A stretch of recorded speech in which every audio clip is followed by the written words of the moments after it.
नमस्कार जय जगन्नाथ स्वागत करुछि रूबी किचन चैनल को। आज आम प्रस्तुत करवा कदली मसला। चलते आम कदली मसला आरंभ करने मुझे कदली को यही साइज रे मु काटी नहीं। आपण बेसी मोटा के बेसी पतला करबेनी, मीडियम साइज रे आम यही साइज रे कदली की काटी नेबे। अल्प टिके हलदी आउ अल्प टिके लुण आउ टिके लंका ये तीनटा जिनस पकईकि आपण एटा भल से आपण एटा गोळई नेबे। देखो एटा मु केमती गोळौछि जमती आपण माने मिक्स करबा कथा आपण से हिसाब आपण एटा को मिक्स कर नेबे। तापर गैस को ऑन कर नेली। तो आज आम बनइबा माटी हांडी रे, कारण स्वामी मोर कहले आज माटी हांडी रे बनातु, कारण तांकर माटी हांडी रे जो जिनस बने तांको बहुत टेस्ट लागे। तो सेति पय तांको अनुसार ठीक अछि माटी हांडी रे आम बनई दबा। तो मु अल्प टिके तेल नहीं गली। तापर जो मसला मु गोले की रखिली कदली रे तो सेटा मु पकई देछि। भल भाबरे टिके ब्राउन कलर आसीबा जाय ताकू टिके आम भल से भाजी नबा। जेपर्यंत सेटा भाजी होछि तो से चलतु आम मसला बनइबा। मो अल्प बिना पियाज रसुण जेहेतु मुझे बनई अदा नहीं, अल्प टिके जीरा नहीं आ दुईटी कंचा लंका, ता सहित तीनोटी मीडियम साइज रो टमाटो नहीं। आपण हिसाब से जदि आप ग्रेवी अधिक रखा चाहते तो टमाटो आउ गोटे दुईटा आप आड करें।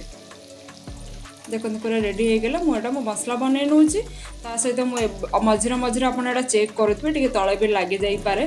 तो देखो ये कदली भजा पूरा सठिक भाव में हो गला। देखो यही भाव में पूरा पतला पतला भी कटा है कदली। तो बहुत 5 मिनिट रे कदली आराम से भजा हो। बहुत कम समय भितर घरे आप बिना पियाज रसुण सोमवार है किसी व्रत है आप घरे आराम से बनईकी खाई पारे। देखो ये कदली भी भजा हो गला। तो यहाँ मुझे गोटे आउ गोटे जगह को मुझे काढ़ी नहीं जी। देखो कदली सठिक रूप में भजा हो जाइए, आप निजे चेक करें। आप सब मो वीडियो देखुं लाइक शेयर सब्सक्राइब करना। तो सब्सक्राइब न कले मत मोटिवेट केमती मिले आउ कि नुआ डिश किसी मुझे बनवाई। आप लाइक शेयर सब्सक्राइब निश्चित मन पकईकी करेंगे।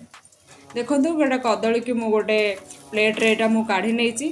तापर एठी मु 3 चामच तेल व्यवहार अल्प तेल रे आम एटा बहुत भल भाव में बन के रेडी हो जावा। ये 3 छोट चामच मु तेल नहीं जाइए। तापर छोट चामच रे अल्प टिके जीरा पकेबा, ता सहित चीनी गोटे छोट चामच आम ये चीनी व्यवहार करवा। तो चीनी ए प्रथम पकेबे ना तो ये पकड़े किसी असुविधा नहीं। चीनी जीरा को गोटे मिनिट जाए टिके तेल रे भाजी होगा देवा।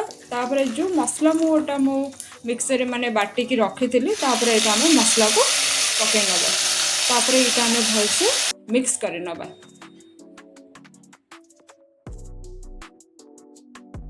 तापर अल्प छोट चामच हलदी गुंड, अल्प छोट चामच लंका गुंड जदि छोट छुआ खाऊँ कम बेसी पकई पारि। तापर अल्प चामच जीरा गुंड, तापर धनिया गुंड एटा पकईकी एतिक ही मसला पकेबे।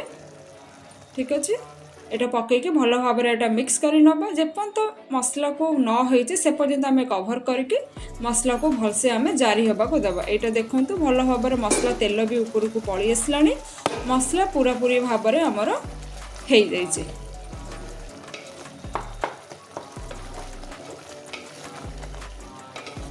तापर कदली भजा जो मुझे काढ़ी रखी थी तापर आम कदली को पकई नवा। देखिले केते कम समय भितर एते बढ़िया डिश गोटे बन के रेडी होगा कदली रे।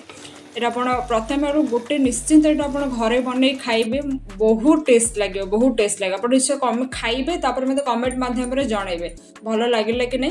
तापर नेक्स्ट वीडियो आपन को कौन दरकार मत निश्चित से कमेंट माध्यम जनइबे। तो तार मु रेसिपी नहीं कि निश्चय आसबि। जदि यहाँ देखो कदली की पकई सारापर जदि आपन गोटे ग्रेवी दरकार कि नहीं तो सुखा रखिले आप अल्प टिके मत सुखा रखिबार थिला, कारण रुटी सहित मु खाइबार थिला। तो सेति पई अल्प टिके पानी पकईके मोटा 2 ରୁ 4 मिनिट यहाँ कवर कुक करनेबी, कारण जेहेतु मसलाटा ठीक भाव में हो। तापर यहाँ स्वाद अनुसार लुण मु लुण भी फास्ट पकई थी। तापर आपण मु चाखी थी तो लुण अल्प टिके कमी थिला। तो से आउ थे मुझे लुण पकईली। आप चाखिकी भल भाव में आप लुण आप स्वाद अनुसार आप पकईबे। देखो तब प्रस्तुत हो गला कदली मसला। आपड़ किसी भी आपरे। यहाँ देखो मुझे सर्व कर नौची। देखा को भी केते सुंदर लगुच, हेल्दी भी। आप निहाती भाव में बिना पियाज रसुण कदली एमती निश्चित थे आप बनईकी खातु।